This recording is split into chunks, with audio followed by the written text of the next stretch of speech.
Well, good evening, everyone. I'll get all the right buttons pushed here in a minute. I'm Michael Gantt, and this is Night Mike, and this is a special edition of Night Mike. We are suspending our schedule for the summer.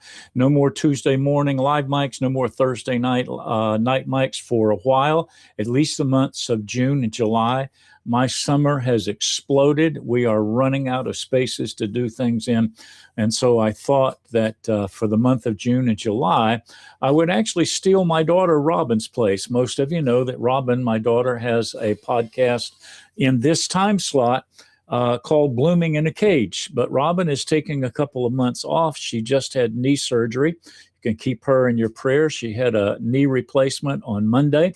She's recovering from that, and she's also getting ready. She's the lead Bible teacher for our youth program at the family camp we are a part of, and she's getting ready for that. So she decided she was taking June and July off to recover from knee surgery and to get ready for camp. She's also working on a book. I wanted to remind you about that. She's hoping to release her new book, which is called In the Hands of the Gardener, sometime in the next couple of months, and she's working on finishing that. And so she's got her hands full. And so I said, well, I'm going to steal your spot for a couple of months until we figure out what we're going to do for the fall. So keep Robin in your prayers. We're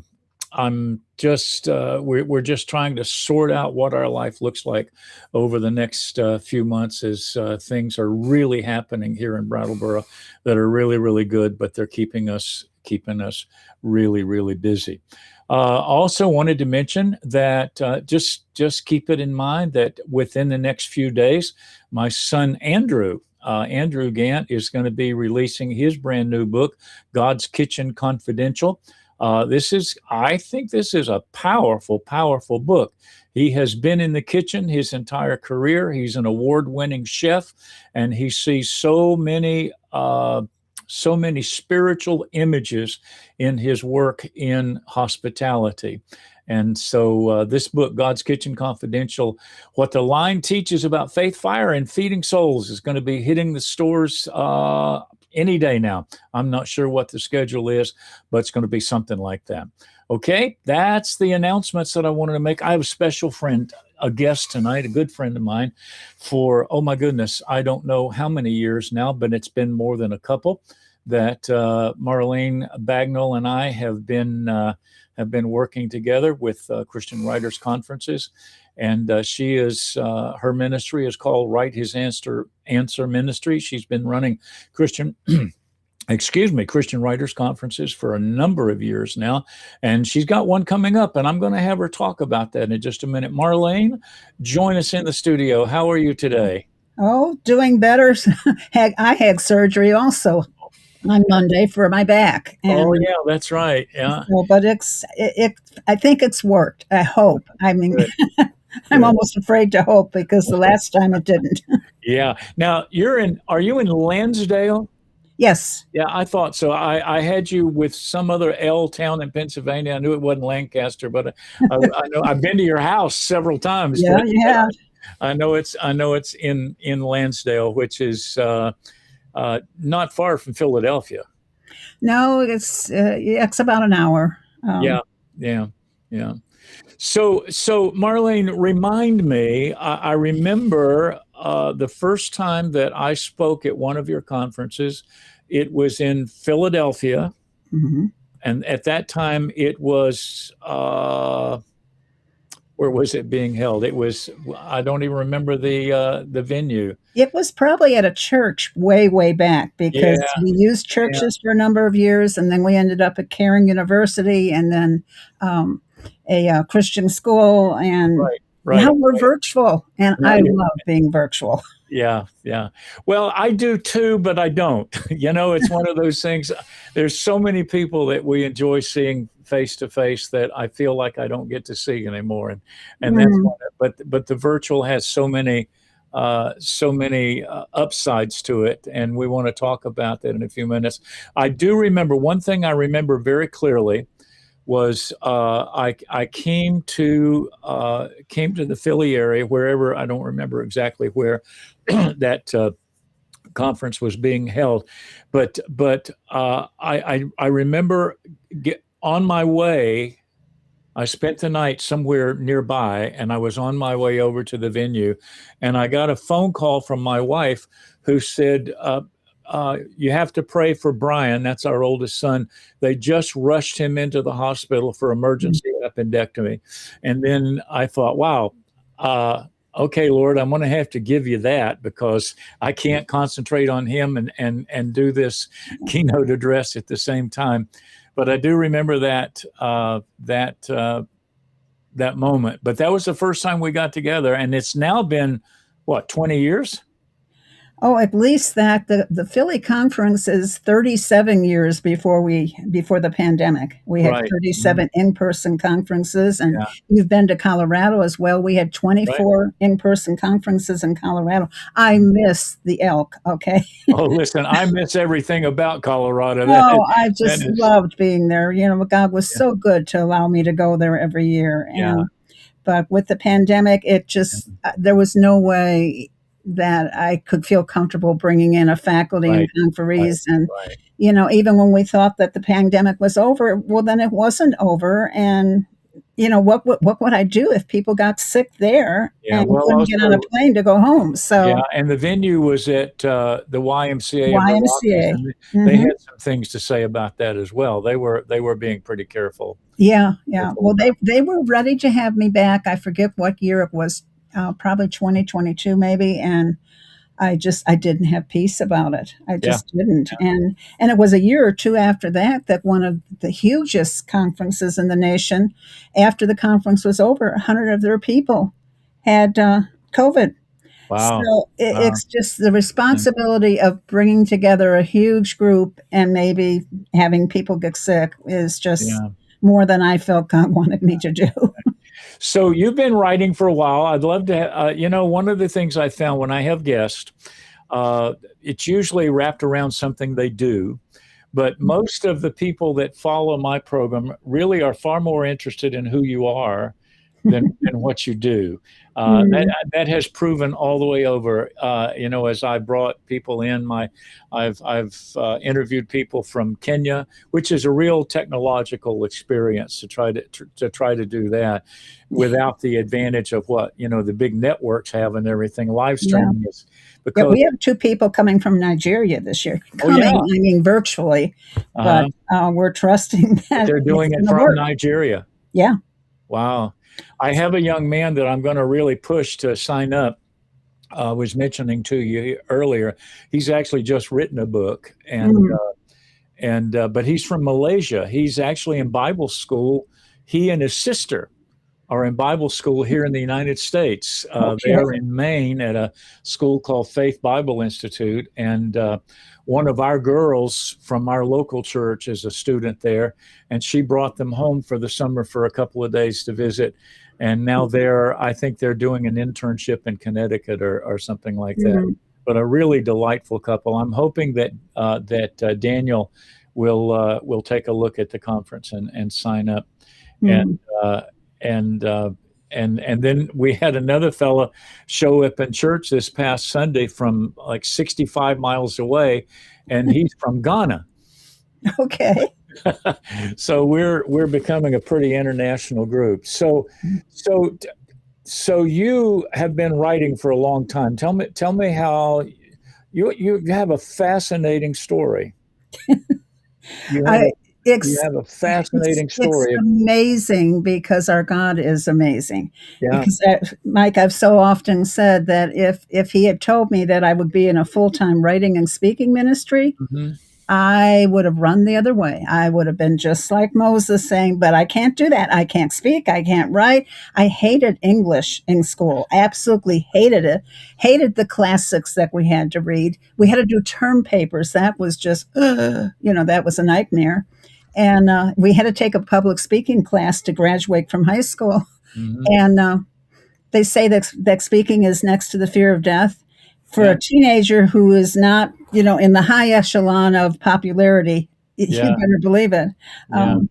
So his plans are, are not what I would have worked out, but so much better than what I would have worked out. Well, So, I know when I was in high school, my plan was to be an English teacher at the university level. I loved English lit.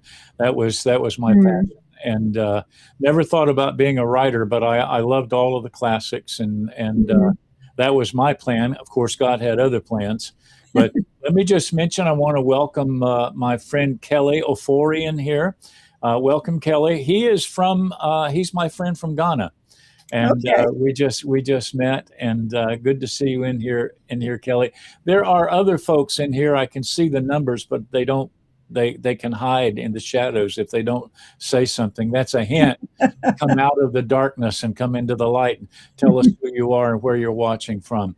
So you hated writing, you hated the classics, you hated public speaking, and now you're a Mhm. writer and you teach other people to write, and you do it by speaking to them.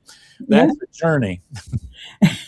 It, it never ceases to amaze me what the Mhm. Lord has done. And actually, when I finally started writing, it was because from the time I was 15 or 16 years old, I felt a call to full time Christian ministry of some sort, but my family had no support in terms of me going to college. Their response Mhm. to that was, "What makes you think that you're better than us? That your college material?" They wouldn't do any financial aid papers, nothing. And Uh-huh. um, so I had in my head that maybe if I began to publish, that would be the thing that would qualify me then to somehow be in ministry, little knowing that this ministry was going to be 12-hour days.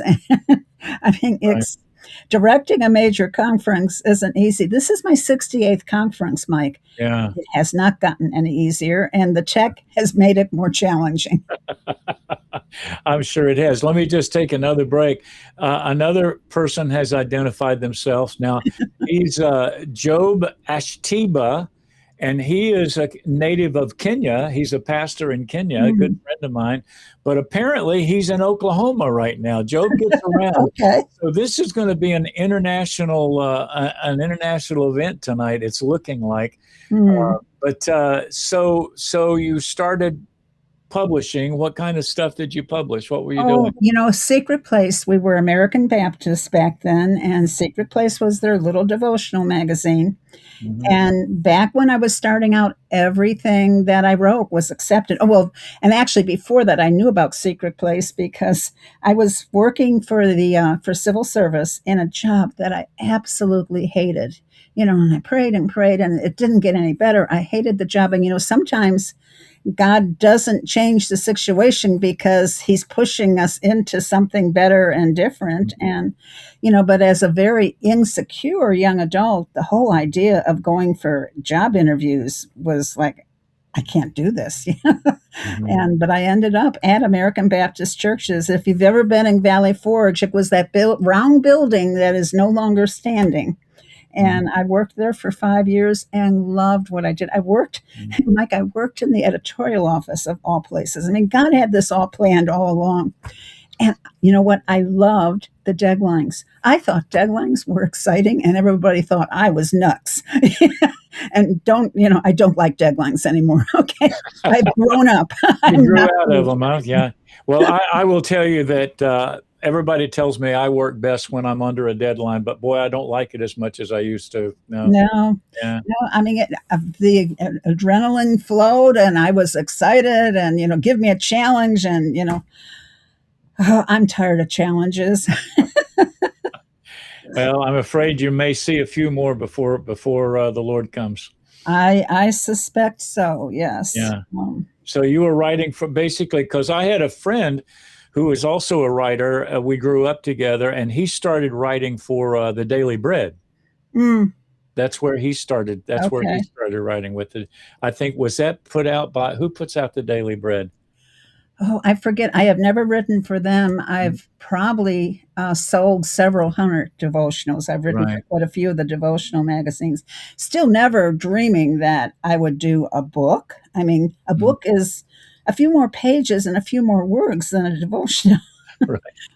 But, what happened, Mike, is I got a phone call one day from my mother and my sister, who was then just 13 years old, and she said, "I don't want to live here anymore with Daddy not like this." She thought she was pregnant with her father's child. And she Okay. came to live with us for 5 years. Hmm. And the only thing I could think when I was helping her, unpack the suitcase, and I could see how my mother had mended her socks and folded her clothes and whatever, somehow I knew, even though I never wanted to write a book, somehow I knew that maybe that could somehow be the good thing that would come from this. And there was, but that was the book that took 6 years and 42 rejection slips before it finally sold. Yeah. And What had was it the name of not that? What was the persevered, title of that book? it was originally called The Triumph of Love. It is now, I've republished it as hashtag My Family Too. Yeah, I remember when you put that out. Yeah. Yeah. I never And saw the original, but I know when that yeah. rewrite came out. It was the only way that I felt that somehow God could work something good from this. But back then, there was only one book on the market from Tyndale House. It was called Carol's Story. And by then, I was starting to teach at writers' conferences, and I would bring, my proposal, and they would look at it and say, you know how to write. You're a good writer. You're here on faculty. We Mm. really don't want to deal with the topic of incest. And it's so sad. I think far too often the church has not, and this is a general statement, but the church has not wanted to deal with the tough things. And sometimes it's because they don't want to offend anybody in their congregation. Well, and there's another aspect to it, and we're seeing it today. A lot of times churches don't want to deal with the hard things because it involves people that uh, that lead the church. yeah, I mean, yeah, that's becoming that a lot of that is coming to light today, and hmm and not only that it happens. I don't think I have as much problem with understanding that it happens because all men are frail and weak, but hmm the number of people who refuse to deal with it, and the pain and the abuse goes on yeah, with the knowledge of other people who are afraid to deal with it. yeah, Yeah, yeah. yeah. So that was your sister. That was my half Oh, sister. your half Yes. sister. Yeah. Hmm. Yeah, and gratefully she was not pregnant. But I'll Hmm. tell you, she had us on not a very merry merry-go-round for the 5 years she lived with us. Hmm. She's home with the Lord now. Hmm. Um, just did not have an easy life at all. But we had the opportunity to try to help her for those years. And you know what? It was our pastor and his wife that stood beside us and supported us. And I chose from the get go that I wasn't going to make this a secret. Yeah. People needed to know, and that's the thing, Mike. I think too often on a Sunday morning, we'll greet one another. How are you doing? Oh, I'm fine. How about you? And it's a bunch of baloney. Right. We've got to be real with one another and Hmm. honest and open and vulnerable. And maybe it comes a little easier for me because basically all of my writing, I mean, I have 1,000 sales to Christian publications. I have 14 or 15 books. It's basically all been from personal experience. Right. That's what I know. I've never been to college. And for years, I was ashamed of the fact that I was just a high school graduate. How could God possibly use me? And yet he's done a pretty good job, I think, with my high school diploma. Yeah. I'm self-taught, God taught with Hmm. everything that I do. Yeah. And Well, I think sometimes, God doesn't always take the traditional route with yeah, people He chooses. yeah, I remember when I started. I left. I graduated high school and I started at a Bible college in Rhode Island. Did not have a degree program. It was excellent Bible college, excellent Bible mm, college. But at that time, everybody told me, you need a degree, you need a degree, you're going to have to get a degree. So I transferred to a degree school. I got my degree. And now, after having been in the ministry more than 50 years, uh, I am loath to encourage a kid to go to seminary. yeah, Because now in a lot of the seminaries, somebody said seminary is a place where faith goes to die.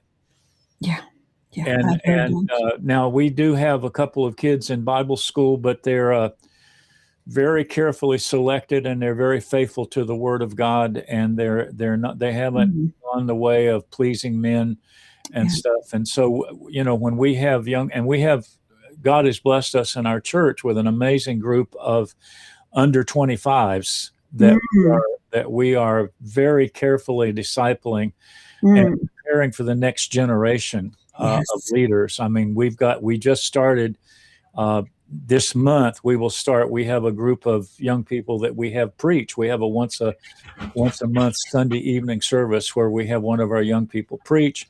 All of our young people who run our video, we do live streaming, we do all Mm. video stuff. It's all 17-year-olds to Oh, 20-year-olds, wonderful. and all of our AV stuff, and at our food pantry. We have a food pantry on Thursday nights that, as I mentioned, my daughter runs. Many of the staff are teenagers, Mm, and so we truly believe that if uh, you know, um, I've traveled all over the world, and the only place where there is such a cycle of life called adolescence mm, is in the West. mm, They don't have adolescence in East Africa, where I've spent 30 years ministering. You come to that, bar mitzvah age, that toga virilis age, you get a job, mhm. you have family responsibility. You take Yeah, care of the cattle, or you get the water, or you do this, that, or the other thing, and they bypass.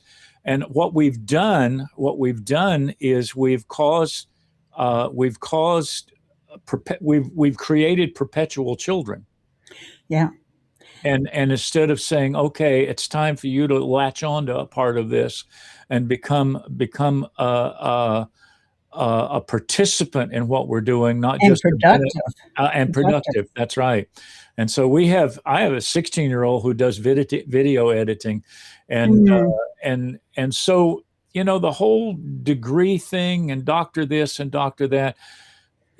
And we're finding out in so many areas in our country today, a lot of kids are going, you know what, forget the university. I'm going to learn a trade. yes, I'm going to yes. learn something I can do with my hands, Mhm. and make a productive living, Yeah, instead of having a college degree that I can't get a job with yeah, and I can never finish yeah. paying for. Oh, the cost is astronomical today, for Yeah, sure. And yeah, yeah, my oldest granddaughter just graduated from a community college, and she's doing MRIs and that kind of stuff. yeah. And she took her boards yesterday. I haven't heard how they went yet. She probably hasn't either. Right. But my youngest one, or no, the middle one, he's doing an engineering thing at the Hmm. University of Pittsburgh. And the question is, by the time he graduates, is it going to be long past him? I mean, and where all this is headed with AI, I mean, I have no idea. Our friend, by the way, Charles Patrikoff, is going to do a keynote on the Hmm. whole AI thing. Yeah. And Okay. so, Well, it is, here you are, you're a high school graduate. I do believe you have an honorary doctorate. yeah, I And, do. and who is that from?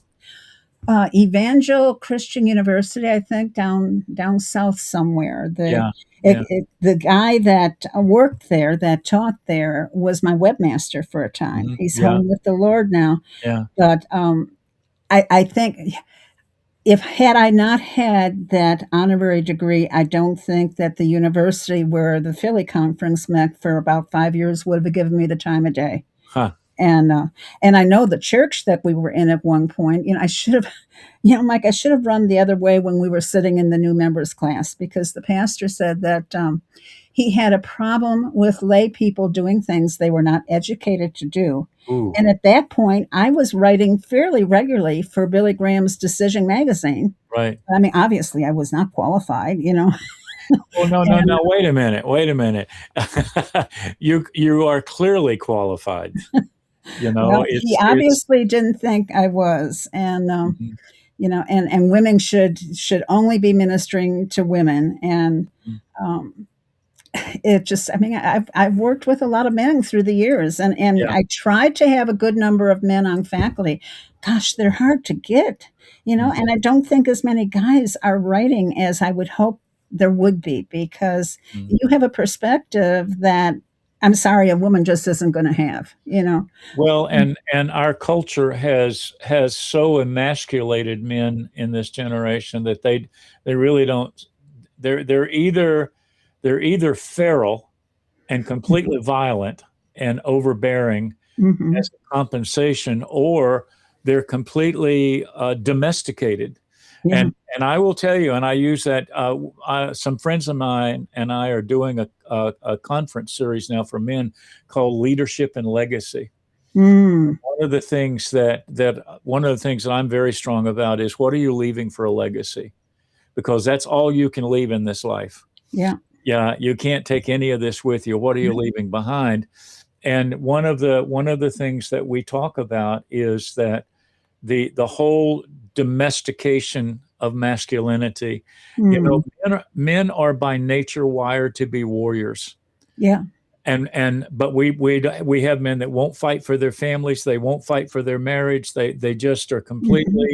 they're completely domesticated. And God meant for us, my one of my work workshops that I do is based on 1 Samuel 30, where David's family was kidnapped and his children were carried off and his village Mm. was burned. And God said to him, "Pursue, overtake, and recover all." And I said, that's the war cry for men. Yes. That don't if your marriage is struggling, fight for it. Don't give Yeah. up on it. Don't quit. Yeah. Don't and but we've seen something terrible happen, and it's because the enemy, of course, wants to turn God's order on its head. Oh, yeah. Oh, he's working real hard at that for Yeah, he sure. just wants to turn God's order on its head. Hmm. So, all right, tell me about this writers conference that you've been running. 68 of them now you've This is done. number 68. Yep. 68. And tell us about it. What's it like? What are people going to find? Now, there are a couple of people in here who are potential writers, and you need to pay attention because and I'll just give this preface. I did not start going to your conferences because I was a writer.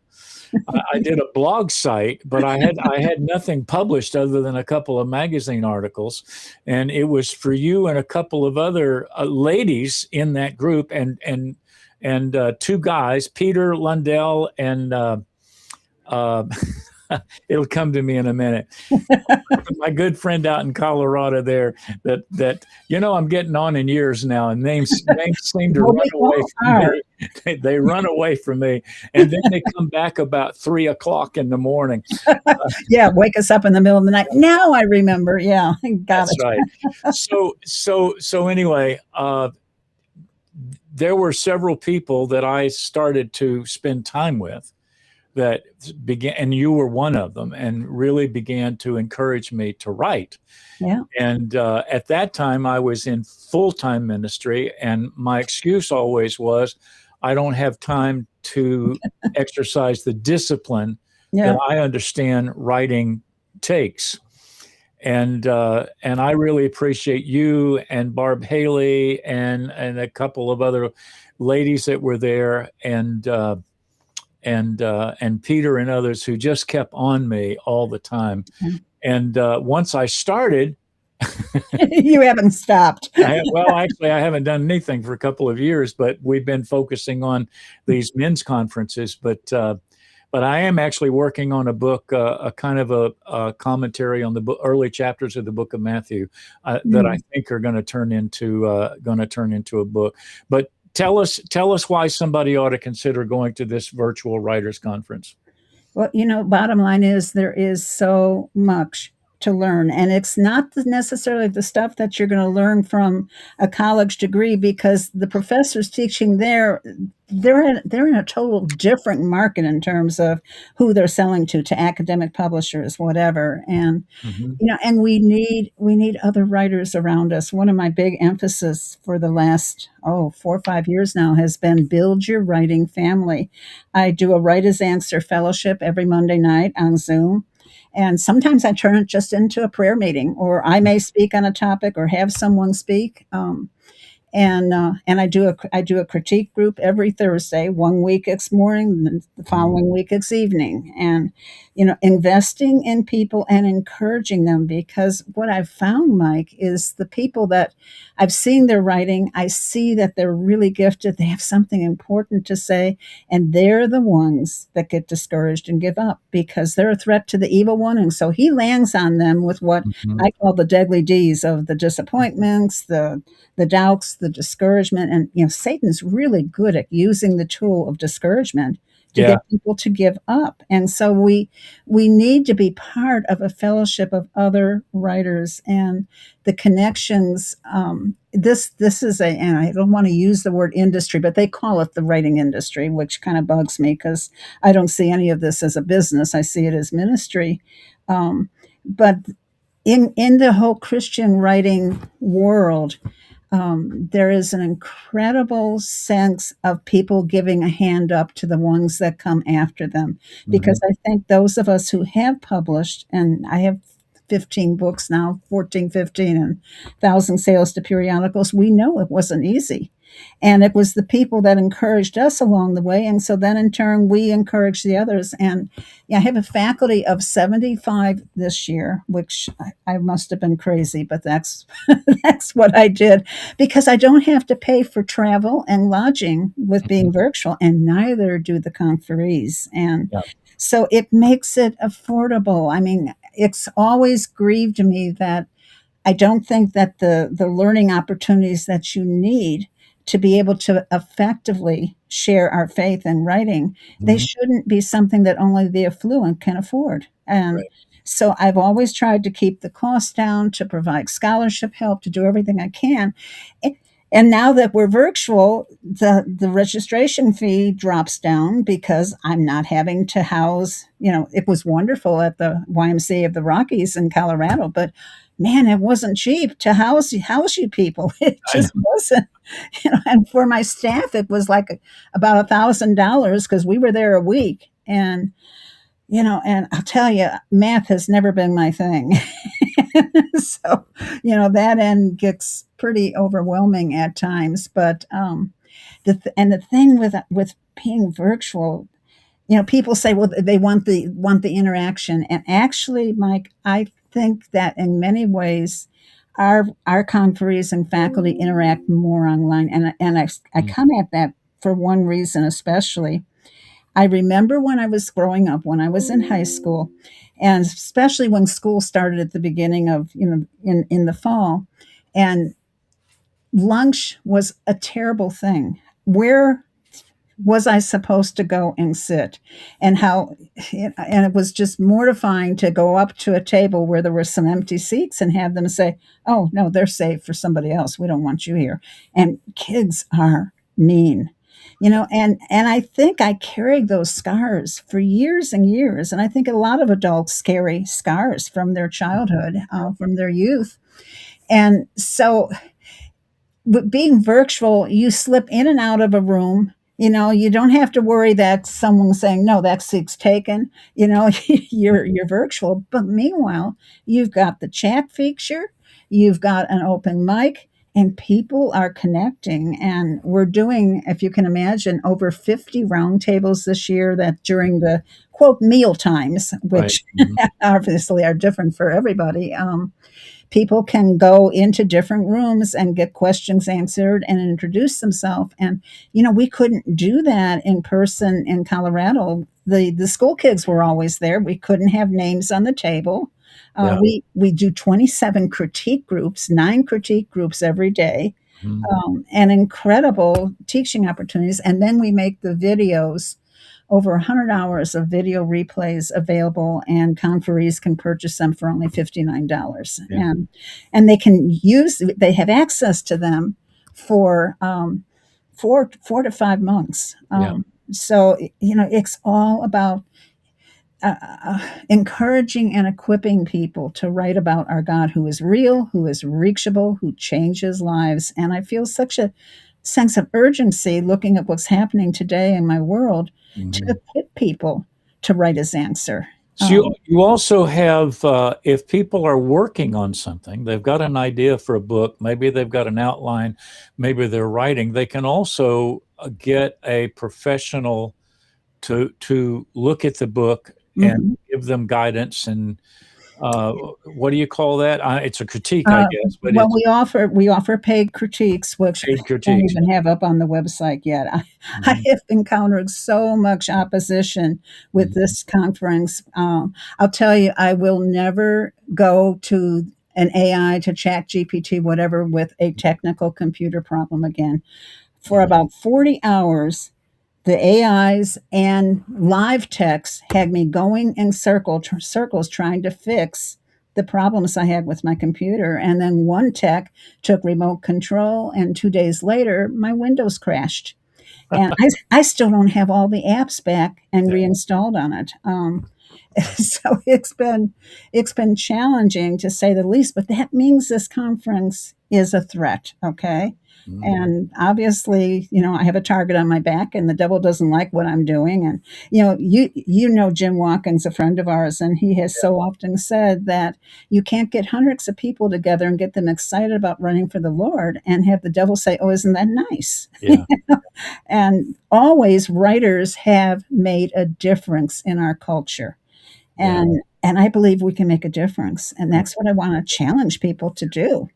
Yeah, I know one of that name finally came to me when you said Jim Watkins because it's Bill Watkins who Ah, really and I'm embarrassed. I hope he doesn't see this because I consider him such a dear friend, and yet I couldn't bring his name up for the life of me. And I could think of his wife's name, Donna, but yeah, yeah, so Donna Ray. you reach a certain plateau. But if someone's working on a project, basically, you can set it up so they can send this piece of work to a professional, Yeah, and they will critique it. yeah, a portion of it. I mean, Yeah, yeah. obviously, it's. I think well, I asked the faculty, how much do you want to see, Mhm. and what genre are you interested in, even wanting to edit and or to critique whatever. And then I've got so many people on faculty that offer all sorts of services through the years. Mhm. And Peter Lundell is one of them. He has done a lot of helping people to actually get their book finished. He's Yeah. been a co-author, whatever. And writing isn't easy, but then Jesus didn't promise anything was going to be easy.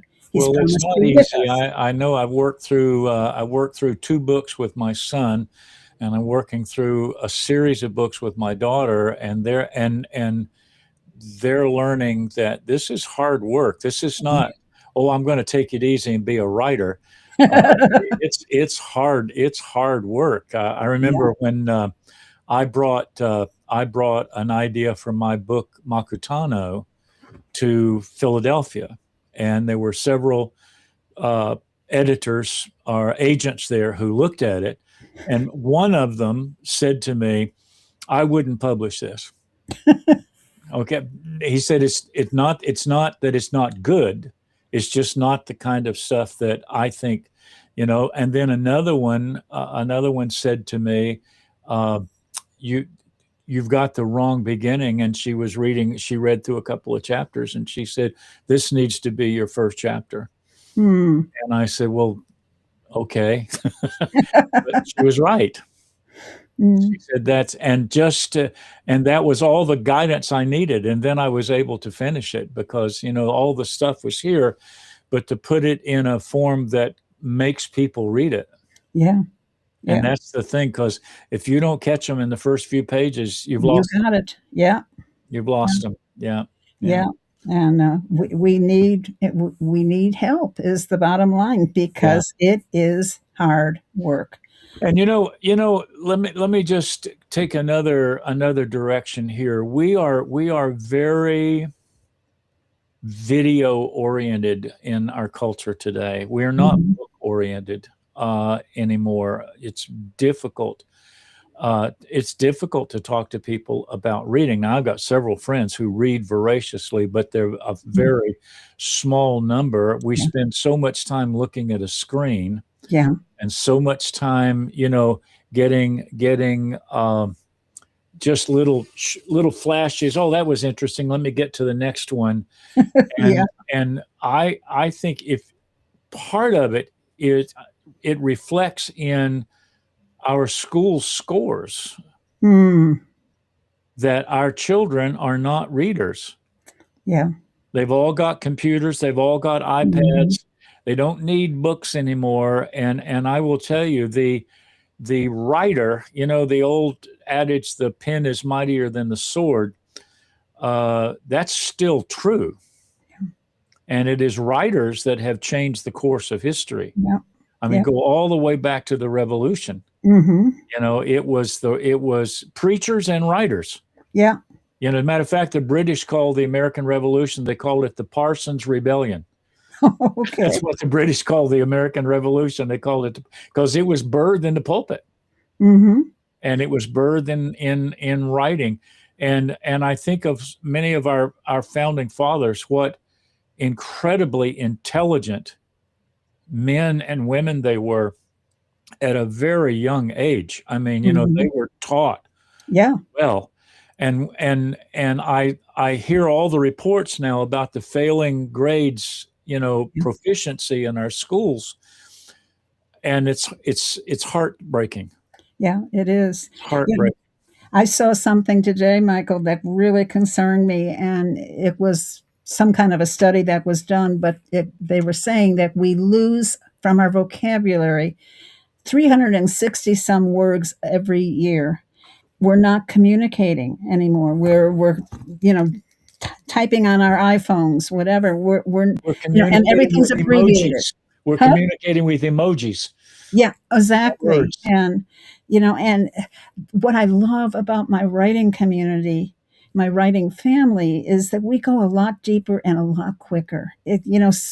My other friends, we don't have the same depth of relationship as I have with my writing friends. Sure, sure. It's just we're and probably because we seem strange to people who don't write, Right, and I guess we are.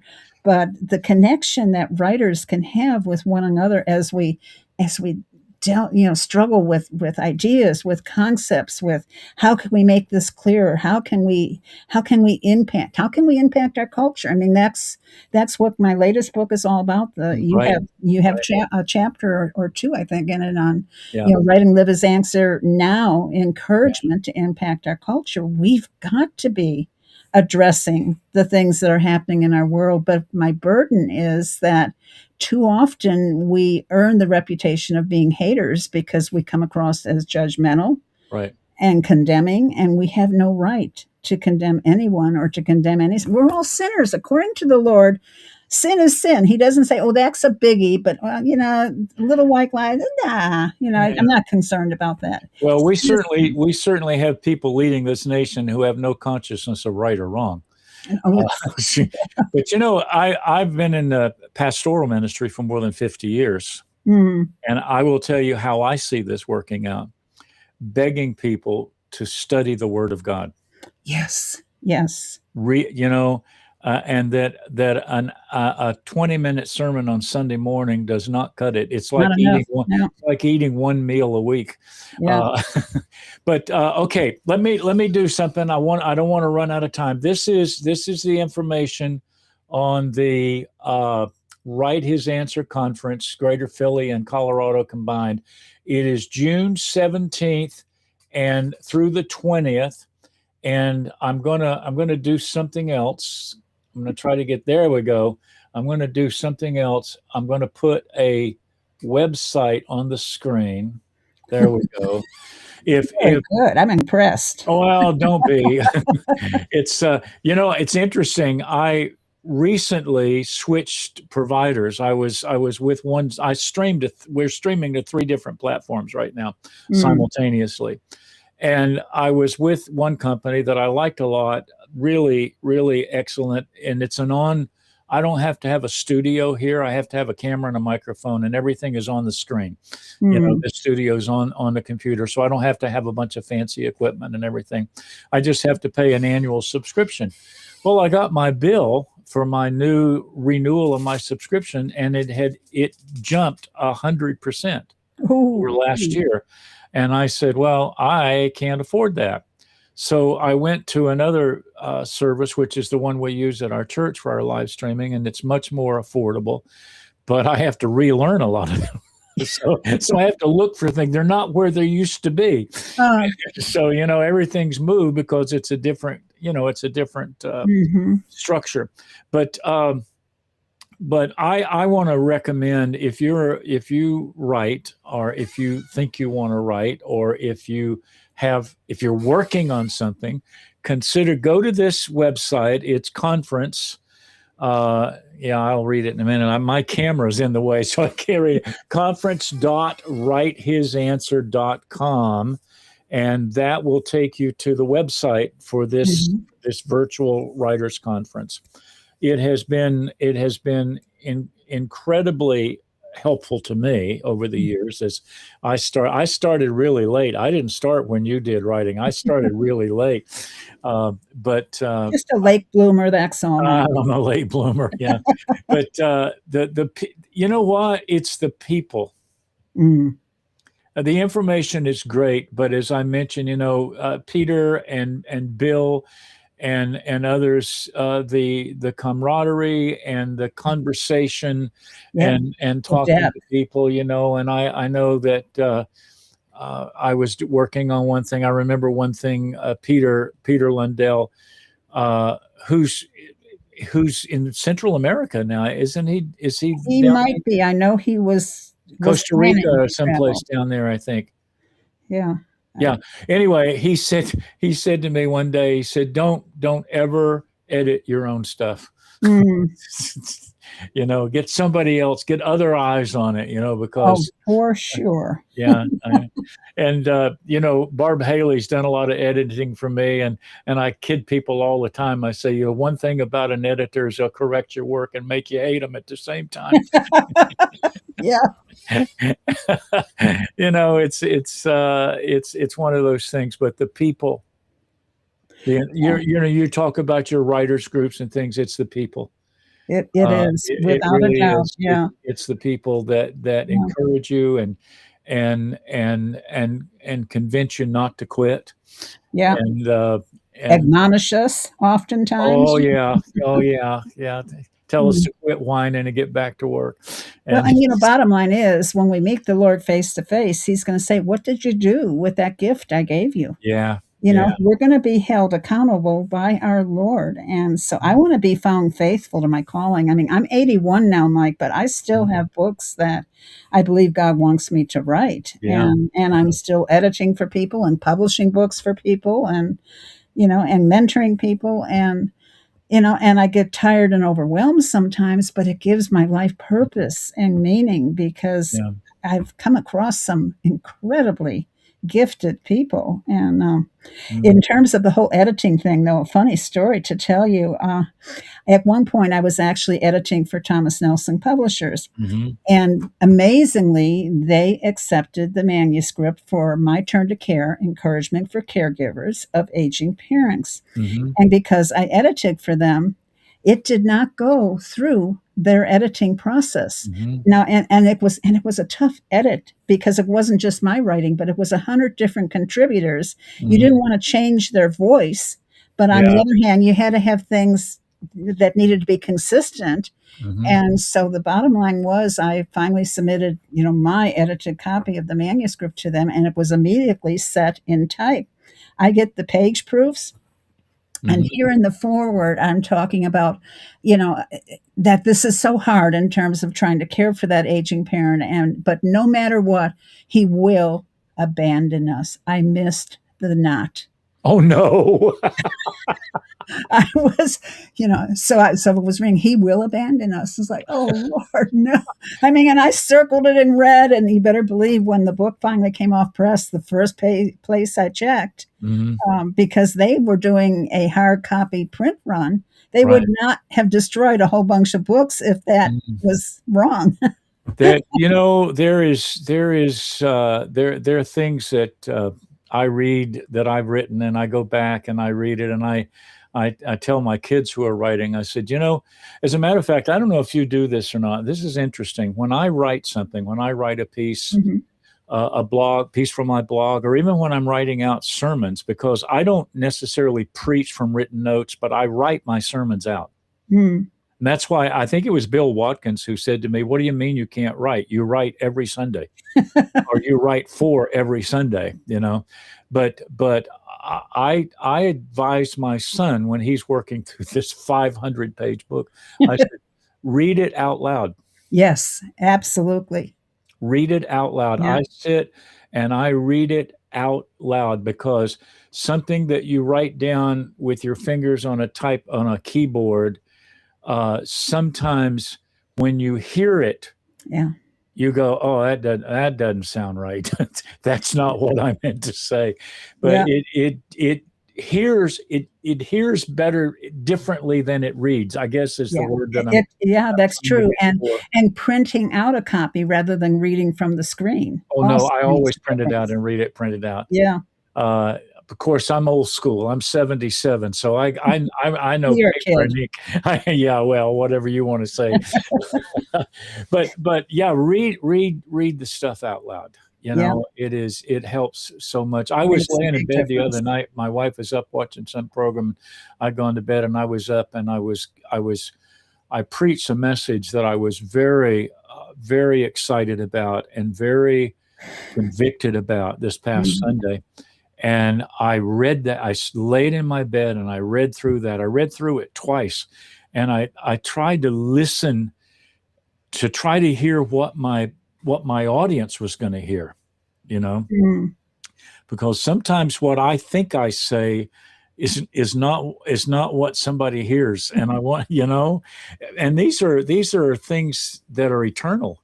Yes. You know, these are things that are eternal, and I was preaching. As a matter of fact, we were talking about it the other day. My topic was the power of the presence of God. Mm. And I said something and I went, "Oh Lord, this is right, but I hope nobody misunderstands it."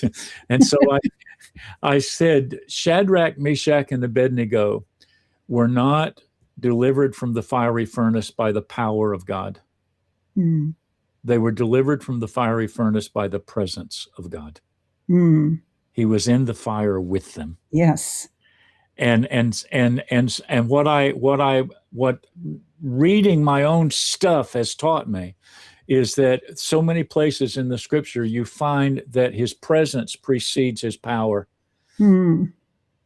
You know, and these are the kinds of things that we can communicate. Yeah. That they're not just an introduction and 3 points and a conclusion and we're done. We're communicating eternal things. Yes. But Yes. they need to, and you know this, I'm saying this for whoever might be listening, they need to be written down. Mm-hmm. They Yes. need to be written down, because our words in the air, they go. Yeah.